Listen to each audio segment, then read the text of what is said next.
د افغانستان ټول خلک ډیر بهادر او غیرتمند وي. خو دا کیسه د افغانستان د یو وړوکي شانتي کلي ده چې په هغې کې ډیر زیات غیرتمند او بهادر خلک پاتې کېدو. په هغه کې کلي کې یو زنانه وه چې د هغې نوم امنا وه. هغه ډیره زیاته بهادره او لیډر وه او د مظلوم خلکو به یې ډیر زیات خیال کوو. یو وخت راغی چې د کلي خانانو په هغه کلي باندې د قبضه کولو کوشش کول شروع کړو. دا بهادره زنانه هغې خانانو ته په مقابله کې ودرېده. یوه شپه د خانانو خلک په کلي باندې حمله وکړي او امنا ته پته ولګي. نو هغه ولګي دغه ټول خلک د شپې راپاڅئ او هغو ته ووایي چې بی په کلي باندې حمله شوې ده. هغوی د ځان سره متحد کړو او هغو له یې حوصله ورکړه چې یریږئ به نه. د جنګ په دوران کې دا بهادر زنانه ډیره زیاته زخمي شي، خو هغه خپل نورو کسانو ته ووایي چې ګوره تاسو به یریږئ نه او د اخره پورې به دا جنګ مونږ کوو او دا جنګ به مونږ په هر حال کې ګټو. په دې خطرناک جنګ کې دا بهادره ښځه مړه شي. کله دا مړه شي نو یو عجیبه غونته کې طوفان راشي او دومره تیزه هوا راشي چې هغه غرونه پس کې یو بل سره ټکراو شي، لکه قدرت چې پخپله د دې قربانۍ یو احترام کوي. د دې بهادرې زنانه امنا یو ورکوټی زوی وي چې د هغه نوم خان وي. د دې طوفان نه بعد په هغې ورکوټي خان کې یو عجیبه غونته کې بدلاو راشي او د ده د پلار یو ملګری وي چې د هغه نوم حکمت خان وي. هغه د خان ځان سره کي او د دې کلي نه یو ډېر لرې کلي ته لاړ شي. حکمت خان دغې ورکوټي ماشوم خان له د غیرت د بهادرۍ یو ښکلی درس ورکړي او د جګمندۍ ټولې مهارت یې ورته وښیي. دا ورکوټی ماشوم خان چې څنګه غټېدو نو دی د نورو ماشومانو نه مختلف کېدو.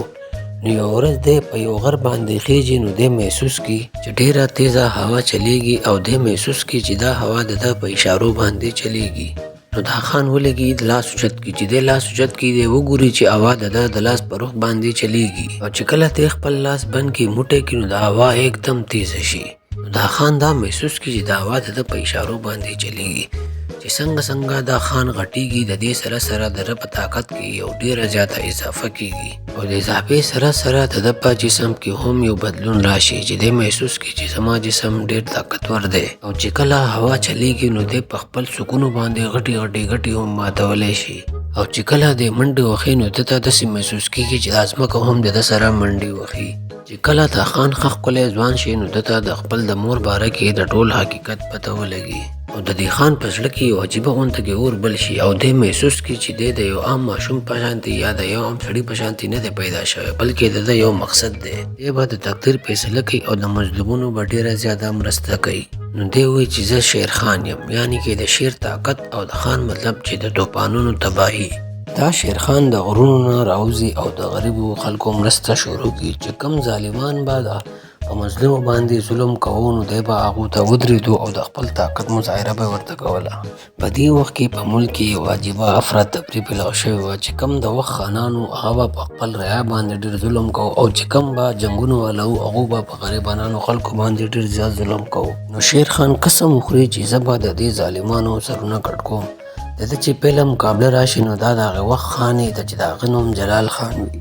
دې جلال خان ډېر زیات کلي وران کړي او دی نور هم په مظلومونو باندې ظلم کوي. شیر خان په هغه باندې حمله وکړي او هغه له د جنګ یو دعوت غونته کې ورکړي. دی په زوره دا اعلان وکړي که جلال خان تا کې دومره طاقت وي نو راشه زما سامنه وکړه. دا جلال خان خپل سپیان ولېږي او هغو ته وایي چې لاړ شي دا شیر خان مړه کړي. چې کله د سپیان راشي نو شیر خان په خپل طاقت او د طوفان په ذریعه باندې هغه سپیان ولا ټول مړه کړي. دې نه بعد چې کله جلال خان په خپله مقابلې له راشي نو شیر خان ولېږي چې دی په خپل پوره طاقت سره اوچت کړي او د ځمکې له راپرېږدي. شیر خان چې جلال خان مړ کړي دا خبره د هوا په شانتې په پوره ملک کې پیلاو شي. په هر یو کلي کې د ده کیسې شروع شي. د وخت سره د شیر خان طاقت، غیرت او جرأت او د انصاف کیسې د خلکو دپاره یو مثال جوړ شي. شیر خان د هغې وخت خلکو ته د احمد شاه بهادر وخت رایاد کړي چې دا هم یو ډېر غټ بهادر تېر شوی و او ډېر غیرتمند سړی و. شیر خان به د هر هغې سړي خلاف و چې چا به په مظلومونو باندې ظلم کوو او هر سړي ته به د انصاف ورکولو پوره کوشش کوو. یو ورځ شیر خان ته پته ولګي چې د ده د مور قاتلان او د دوی هغه پوره کلی چې تباه کړی و هغه جنګجو هغه خانان اوس هم ژوندي دي او د یوې نوې حملې کولو تیاری شروع کړی دی. دا د شیر خان دپاره یو امتحان غونته کې جوړ شي. هغه دا سوچ کوي چې آیا زه به د خپل مور بدل اخلم او که نه انصاف به کومه. زه به د غصې نه هر څه تباه کړم او که نه د صبر نه به کار اخلم. او خپله غصه به زه په خپلې قابو کې ساتمه. دا یوه داسې فیصله وه چې د شیرخان د قسمت د تعین به کوو یا به د هر څه تباه کړي وو او یا به د انصاف او خپله غصه به زه په خپلې قابو کې ساتمه. دا یوه داسې فیصله وه چې د شیرخان د قسمت د تعین به کوو یا به د هر څه تباه کړي وو او یا به د انصاف سره د شیرخان نوم په تاریخ کې لیکلی کړی وو. دې ځینه دا کهانی شروع شي چې د شیرخان په زړه کې یو اور بل شوی د انتقام. هغه وایي چې زه اوس انتقام واخلم که انصاف وکړم. شیرخان د خپل مور قاتلان او هغه جنګجو پته لګولې چې کومې خلکو د دوی په کلي باندې حمله کړې وه او پوره کلی وله تباه کړی وي او اوس د یو نوي کلي د تباه کولو په تیاري کې لګېدلې وي چې کله نیمه شپه شي او په غرونو باندې تیزې هواګانې چلیږي نو شیرخان خپلې تورې راواخلي او راوځي او خپل د مور په قاتلانو او په خانانو په تلاش کې روان شي. د توپان غونته تیزې هواګانې چلیږي او شیرخان د خپل دشمنانو کې مخې ته راورسي.